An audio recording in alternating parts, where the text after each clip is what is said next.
കേരളത്തിൽ ഒരുപാട് മനകളുണ്ട്. എന്നാലും ആ ഒരു വാക്ക് കേൾക്കുമ്പോൾ നമ്മുടെ മനസ്സിലേക്ക് ആദ്യം ഓടിയെത്തുന്നത് വരിക്കാശ്ശേരി മനയായിരിക്കും.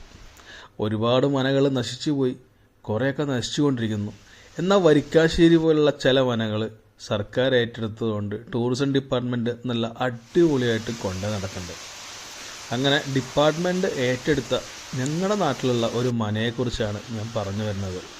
എറണാകുളം ജില്ലയിൽ പെരുമ്പാവൂർ ഇരിങ്ങോൾക്കാവിനടുത്തുള്ള നാഗഞ്ചേരി മന.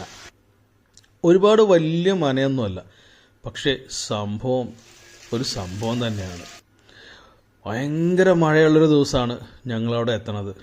വേറെ ആൾക്കാരൊന്നും അവിടെ ഉണ്ടായിരുന്നില്ല. അതുകൊണ്ട് മൊത്തത്തിൽ ഒരു ഭീകര അന്തരീക്ഷമായിരുന്നു. വാതിലൊക്കെ തുറക്കുമ്പോൾ ഉണ്ടാവുന്ന ശബ്ദമുണ്ടല്ലോ, നാഗവല്ലിയെ ഓർമ്മിപ്പിച്ചു. എങ്ങാനും എവിടുന്നെങ്കിലും ഇറങ്ങി വന്നാലോ എന്നൊക്കെ ശരിക്കും ചിന്തിച്ചു പോയി. തീർച്ചയായിട്ടും കണ്ടിരിക്കേണ്ട ഒരു മനയാണ് കേട്ടോ. നല്ല രസമാണ് അതിൻ്റെ കൺസ്ട്രക്ഷനും കാര്യങ്ങളും, നാലുകെട്ടും. ഒരു ഒരു പ്രത്യേക ലോകം. അതെങ്ങനെയാണ് പറയേണ്ടതെന്ന് മനസ്സിലാവണില്ല.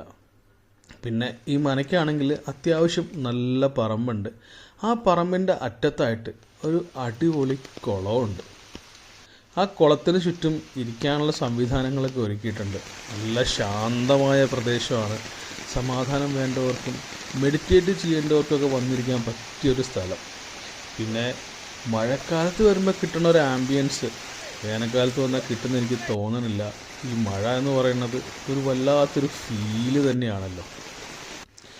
ഇവിടെ സർക്കാർ ഏറ്റെടുത്ത ശേഷം കുറേ പൂന്തോട്ടവും പിന്നെ കുട്ടികൾക്ക് കളിക്കാനുള്ള പാർക്കും ഒക്കെ ഒരുക്കിയിട്ടുണ്ട്.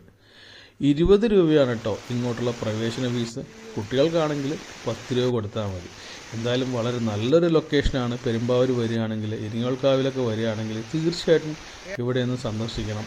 നിങ്ങൾക്ക് തീർച്ചയായിട്ടും ഇഷ്ടപ്പെടും, പ്രത്യേകിച്ച് പഴമ ഇഷ്ടപ്പെടുന്നവർക്ക്. അപ്പം ശരി.